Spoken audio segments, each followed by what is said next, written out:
सब करेगा दोनों टर्म मिले हुए मतलब सामने दोनों हाथ बाजू से लगे हुए पूरी करेगा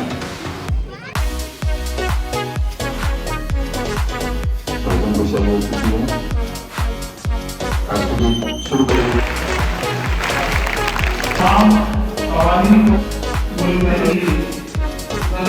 हमारे मुल्क में उनका लिबास के तरह हो सकता है ये तजवीज थी इन 13 कॉलोनियों के नुमाइंदों ने अपने कुरान में पूरे मुल्क के मुख्तलिफ नाफिज हैं ली गई उसको मंजूर किया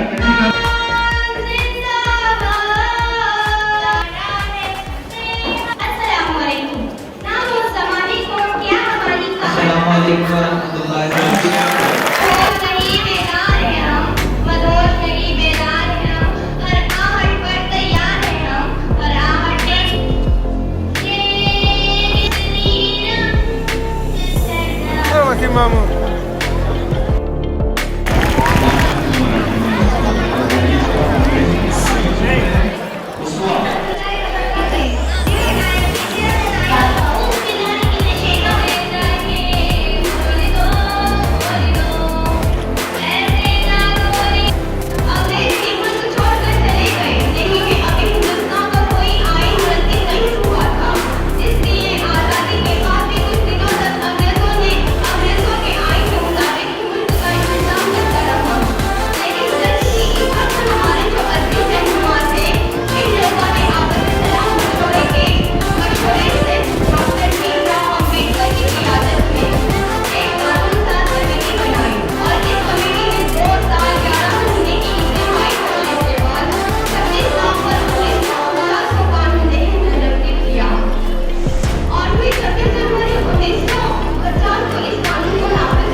शेख मैंने और तीनों बच्चे आ जाए